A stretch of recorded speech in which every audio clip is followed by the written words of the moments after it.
In this lecture, we will see the overview of the fundamentals of Agile software development. Now that you are a certified ISTQB tester, let's explore what is the difference between a traditional and an Agile project.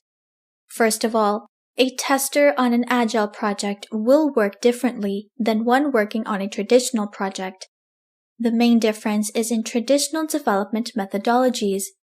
The sequence of the phases in which the project is developed is linear, whereas in Agile, it is iterative.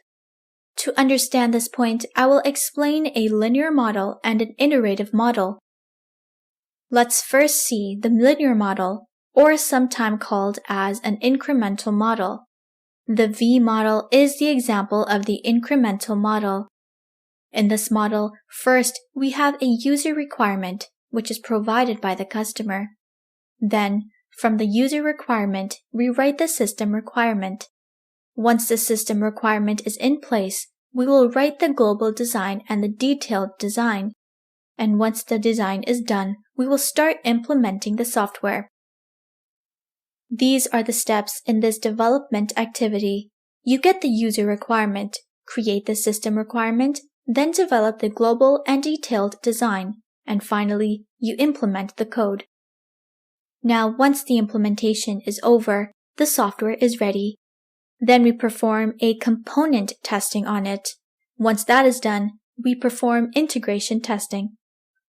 After integration, we will do system testing, and finally, the acceptance testing. After the software passes through all of these tests, it will be ready for the operational system's use. As you can see, this development model looks exactly like a V, which is where its name came from. Now, how is this model more advantageous than the sequential model? The advantage is that all these testing activities are parallel to the development activities. Let's take a look. These are the development activities, and these are the testing activities.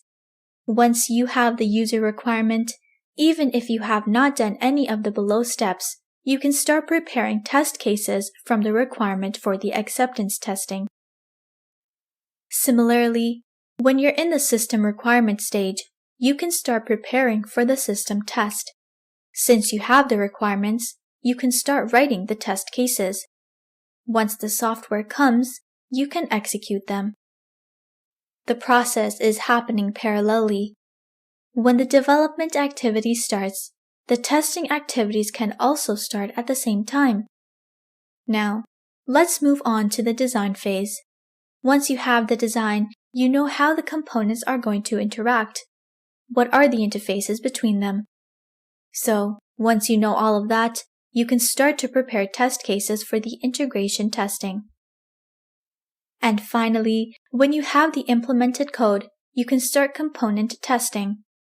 This is how the development models function.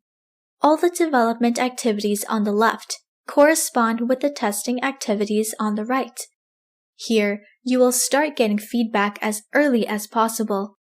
Once you have the user requirement, the testing will begin. Let's see the iterative development model. An example is an Agile model. This is the most popular model in the industry right now. Suppose you have a software that you need to implement in 3 weeks, and it has 15 requirements. If you use the Agile model, then this is how it will work. The Agile model will have 3 different phases. Each phase will be for 1 week. Phase 1 is for the first week. Phase 2 is for the second week, and Phase 3 will show the third week. Since we have to complete the project in 3 weeks, the time has been divided in this way. Now, we have 15 requirements, so we decide to develop 5 requirements in Phase 1, 5 in Phase 2, and 5 in Phase 3. At the end of 3 weeks, we will have 15 implemented requirements. Why are we doing this in phases? Because we analyze and test and develop the first 5 requirements, then send it to the customer for feedback. If there are any changes to be made in the process, we find out about it in the first phase. Then, as per the feedback, we can implement that in phase 2. This is the biggest advantage of the Agile method. You get the customer's feedback from the earliest stage, and in every stage, when you release the software to the customer, it will be fully working.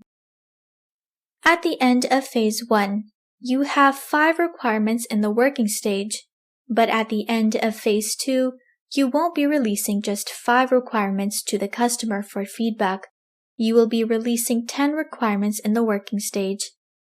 From phase 1 and 2, and at the end of phase 3, of course, you should have a complete working software that will fulfill all 15 requirements fulfilled.